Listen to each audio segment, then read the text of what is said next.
Whispers in the office. The clatter of keyboards was a constant hum, a soundtrack to Clara's misery. Usually, she found the rhythmic tapping comforting, a sign of productivity and purpose. Today, it felt like a mocking chorus, each keystroke a reminder of the purpose she'd lost. The whispers were worse. They slithered through the open-plan office like insidious vines, wrapping around her cubicle, choking the air. She knew what they were saying. Divorce. Failure. Poor Clara. She hadn't meant for it to become office fodder.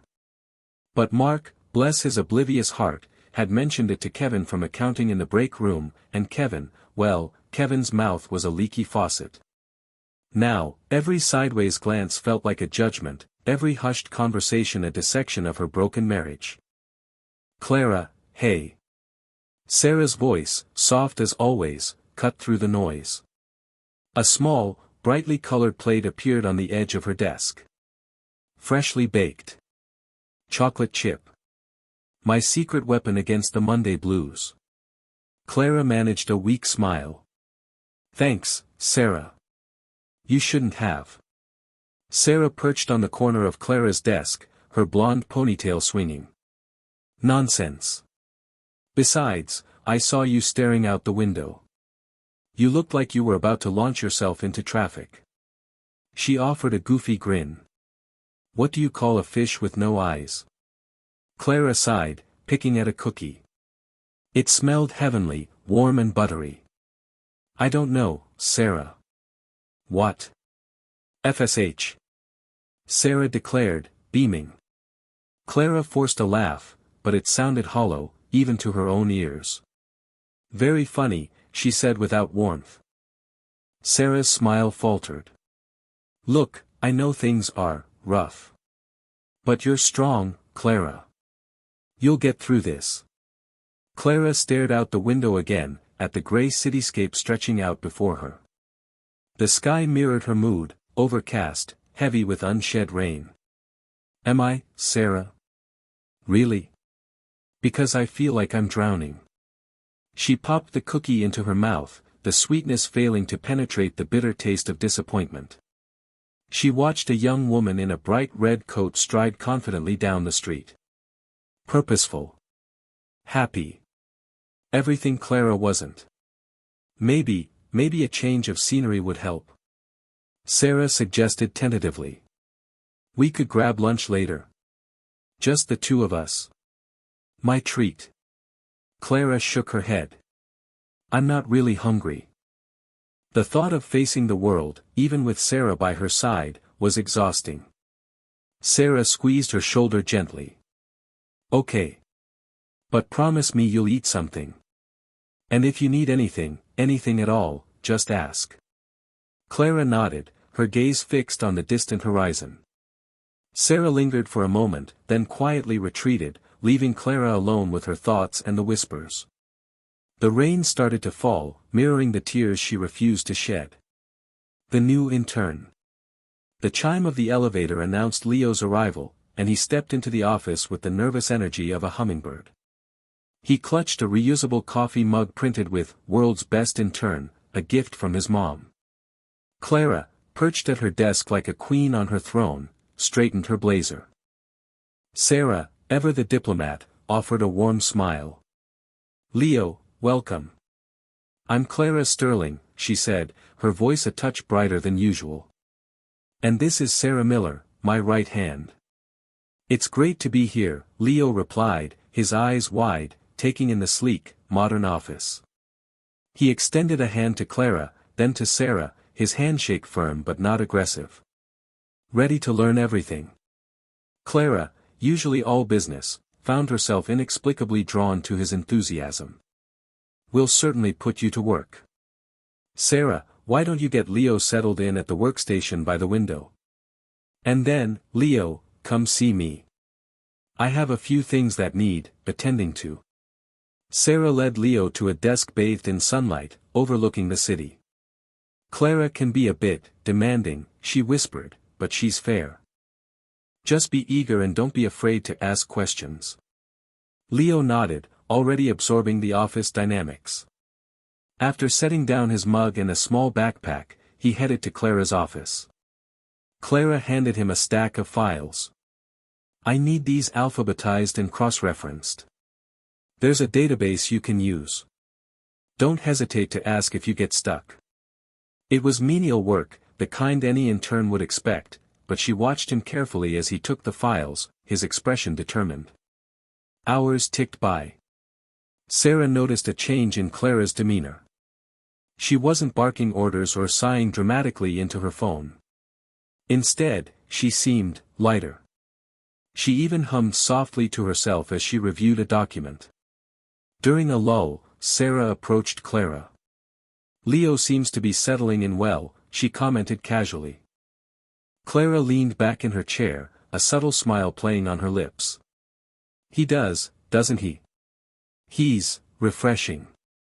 She paused, then added, almost to herself, it's nice to have some fresh energy around here. Sarah studied Clara, a flicker of concern in her eyes. The divorce had left Clara vulnerable, searching for something, or someone, to fill the void. And Leo, with his youthful optimism and eagerness to please, seemed to have inadvertently become the target. Shared sorrows. The sobs were muffled, but Sarah recognized the particular choked quality of them. She hesitated outside Clara's office, a stack of files trembling in her hands.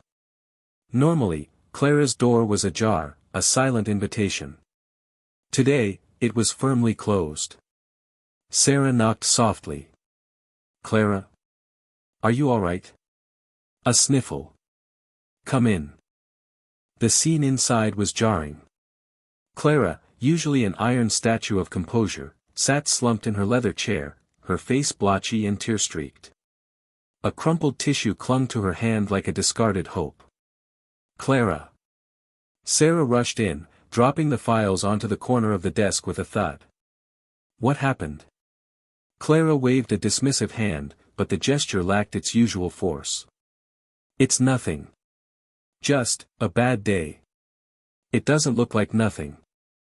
Sarah knelt beside her, her own carefully constructed composure threatening to crack. Tell me. The dam broke. He left, Sarah. Michael, he's gone. Packed his bags and left. Said he couldn't do it anymore. The words hung in the air, thick with unspoken pain. Sarah's heart ached for her. She knew Clara had put everything into that marriage, sacrificed parts of herself to maintain its facade. Oh, Clara, Sarah whispered, wrapping an arm around her boss's shoulders.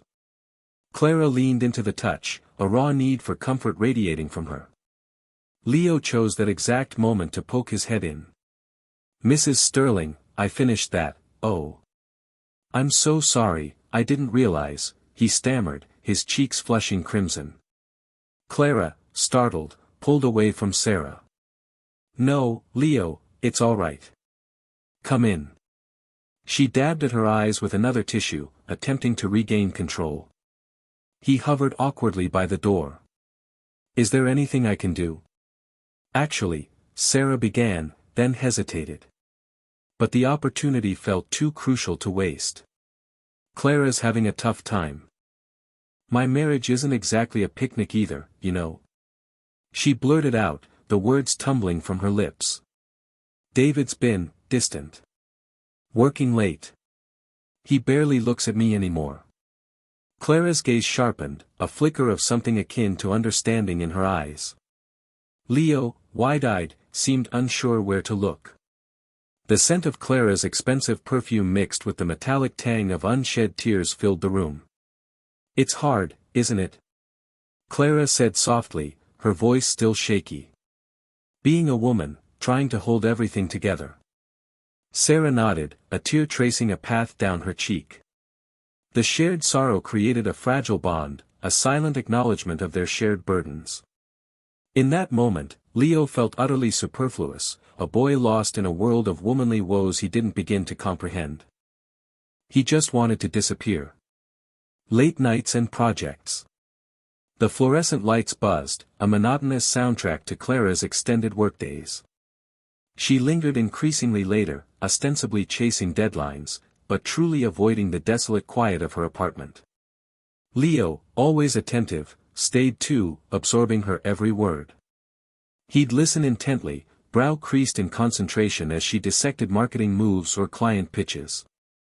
Being with him offered a balm, a sense of purpose. Sarah, meanwhile, was fading into the background. It began subtly, almost invisibly, a swift "good night," while Clara and Leo were deep in spreadsheets, a murmured apology for omitting her from a key call. Now, it had escalated to these after-hours sessions, the office windows throwing elongated shadows onto the deserted parking lot. One evening, as Sarah packed, Clara's laughter, vibrant and free, drifted from her office. A sound Sarah hadn't registered in months, not since David. Intrigued, she peeked through the glass. Clara was leaning in towards Leo, a hand resting briefly on his forearm as she recounted some story. He was positively glowing, smile lines deepening around his eyes. Their easy rapport was palpable, a connection from which Sarah felt utterly excluded. "Everything all right, Sarah?" Clara questioned, spotting her at the doorway. Her smile felt somewhat forced, her tone a shade too cheerful. "Just leaving," Sarah mumbled, grabbing her bag. "It's been a long one." "We're just putting the finishing touches on the Peterson proposal," Clara offered, gesturing to the overflowing desk. "Leo's been invaluable." Leo dipped his head, a blush rising from his collar. "Glad to help." The office atmosphere felt thick, charged with an unspoken current. It wasn't just about the Peterson proposal. It was the private jokes, the late-night coffees, the implicit understanding that had blossomed between Clara and Leo while she was, what? Holding the line. Being the steady, reliable one. As Sarah crossed the parking lot, the cool air offered little relief from the tightness in her chest.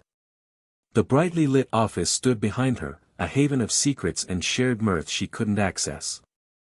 Casting one last glance over her shoulder, the image of Clara and Leo outlined against the window seared itself into her mind. Office rumors. The break room buzzed with a different kind of energy this morning. Not the usual pre-deadline jitters, but a low, crackling electricity. Sarah poured herself a coffee, the clatter of the machine momentarily drowning out the hushed voices in the corner. But as she turned, she caught snippets, always in her office, "Lunch together again yesterday, poor, clueless kid. Clara and Leo." It didn't take a genius to connect the dots. A cold dread settled in Sarah's stomach. She took a sip of her coffee, the bitterness doing little to dispel the unease. Later, at her desk, the air felt thick with unspoken words. Even the usual office banter seemed strained, replaced by furtive glances and pointed coughs. When Leo walked past, a handful of eyes followed him, quickly darting away when he turned. He seemed oblivious, whistling softly as he headed towards Clara's office with a stack of files. Sarah watched him go, a knot tightening in her chest. Leo was so young, so eager to prove himself. He clearly admired Clara, mistaking her attention for mentorship. But Clara. Sarah's brow furrowed. Clara was usually so sharp, so professional. The divorce had changed her, leaving her vulnerable, almost desperate for something. The whispers followed her to the water cooler. Giving him all the plum assignments, wonder if HR knows, bound to end badly. Sarah filled her glass, the cool water doing little to soothe her burning cheeks. She wanted to say something, to defend Leo, to deflect the gossip. But the words caught in her throat. Back at her desk, she found a crumpled post-it note stuck to her monitor. "See you at the usual place after work." It was from Leo. Sarah stared at the note, her mind racing. He wanted to celebrate closing the Miller account. Should she go? Ignoring it felt wrong, like she was abandoning him. But being seen with him, after everything she'd overheard. She crumpled the note further in her hand. The cheerful yellow square was now a tight, anxious ball. The office had become a minefield, every conversation a potential explosion. She had to do something, but what? And how could she protect Leo without making things even worse? The day stretched ahead, long and fraught with unspoken anxieties. The confrontation. Sarah tapped lightly on the jamb of Clara's open doorway. Clara glanced up, hazel eyes flashing a brief surprise before settling into a carefully constructed calm. "Sarah, come in. What's on your mind?" Sarah paused just inside, clutching a file like a shield. "I need to discuss something. It's a little delicate." Clara leaned back, a faint, knowing smile gracing her lips. "Delicate, you say? Intriguing. Please, have a seat." Sarah perched on the edge of the chair offered. A palpable tension filled the room, thick as the afternoon light. "It concerns Leo," she began, her voice barely audible. Clara's smile evaporated. "Leo? What about him?" "There's been chatter," Sarah continued, choosing each word with care. "Whispers, really. And I'm troubled. For him, for you, for the atmosphere here." Clara's gaze sharpened. "Whispers? Of what nature?" Despite the smooth control in her tone, Sarah caught a glimpse of something akin to alarm flicker within her eyes. "That you and Leo, that there's something more than professional between you." Sarah steeled herself for a swift rebuke. Clara scoffed, a brittle sound. "That's absurd. Leo is a promising young man, and I'm mentoring him. We're simply friends, Sarah. Colleagues. Nothing beyond that."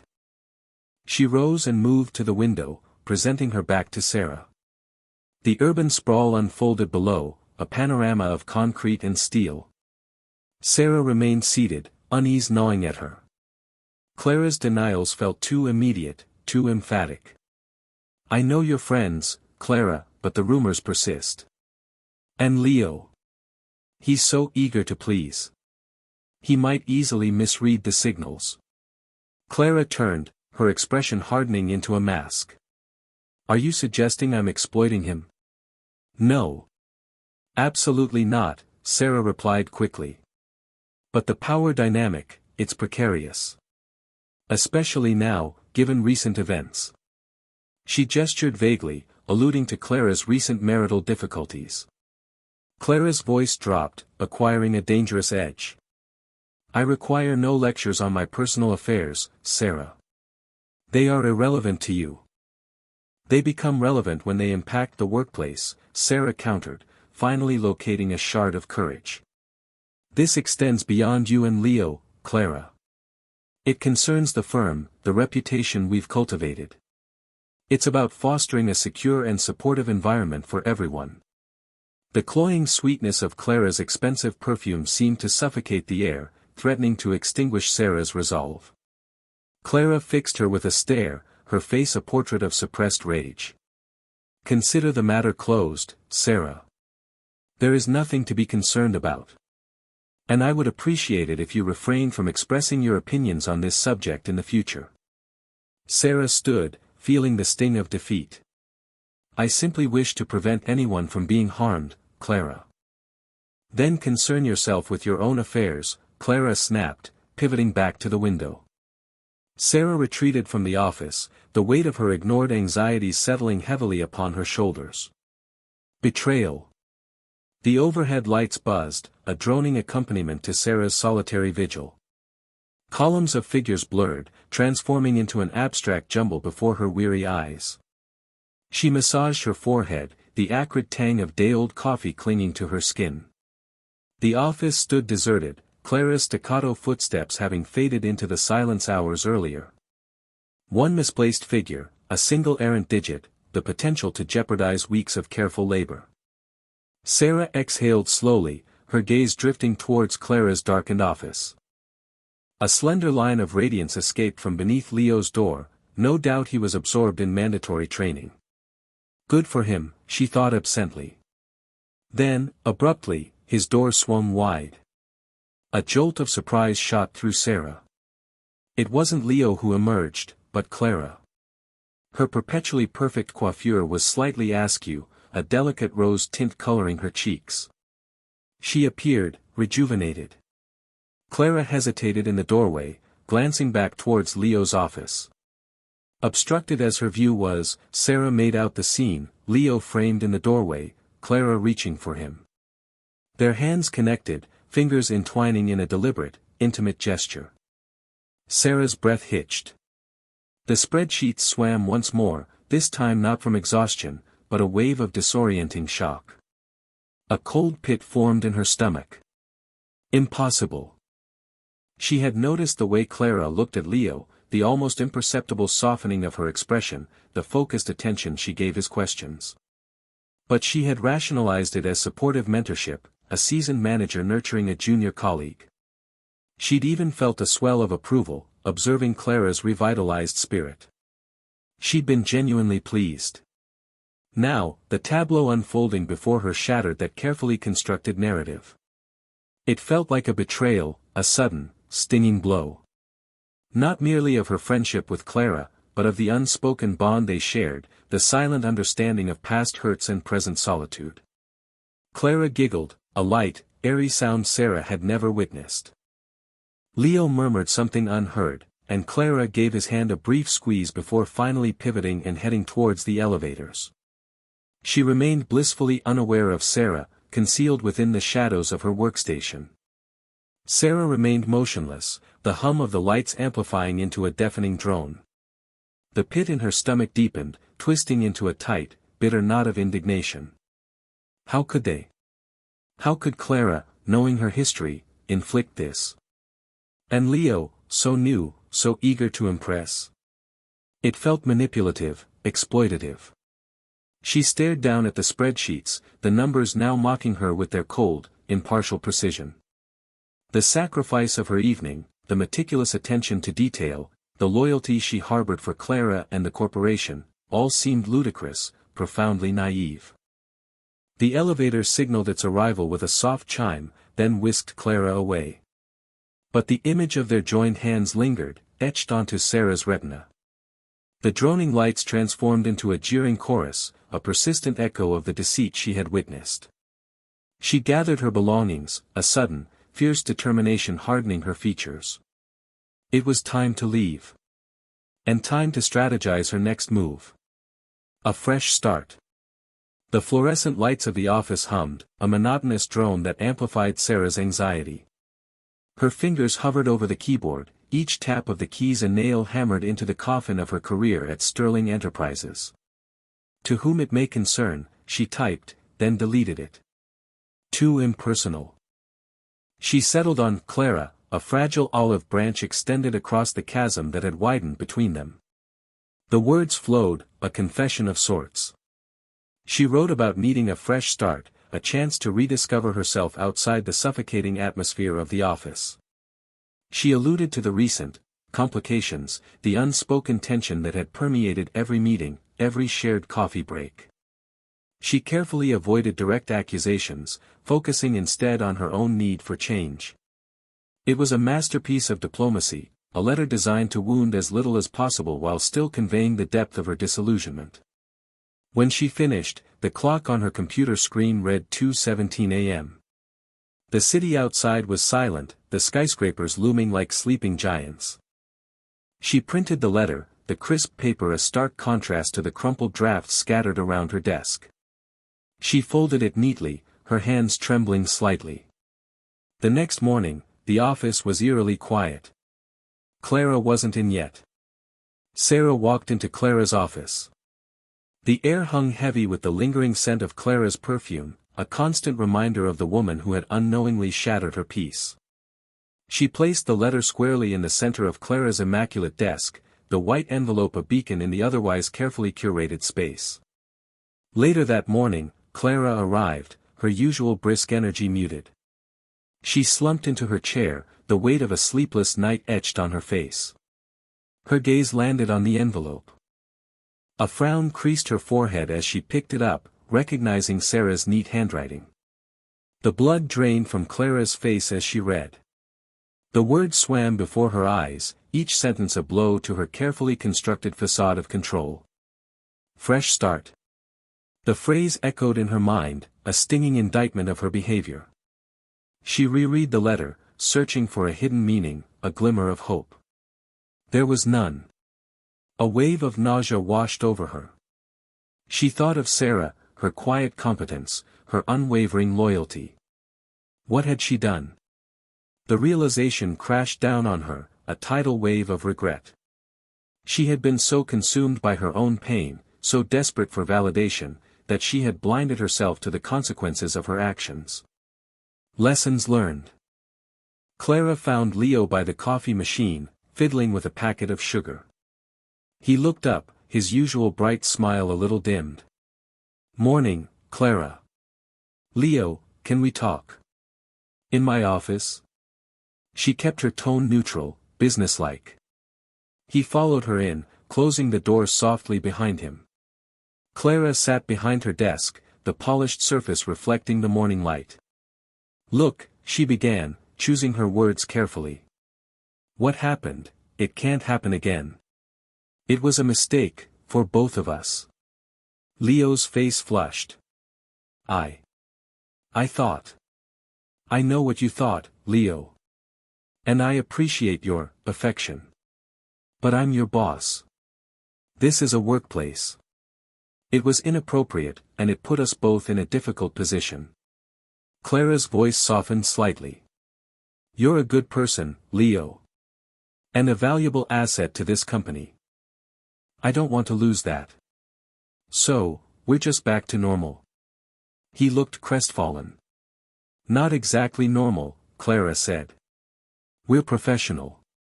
We maintain a respectful distance. No more late nights, no more personal conversations." He nodded slowly, his gaze fixed on the floor. "Okay. I understand."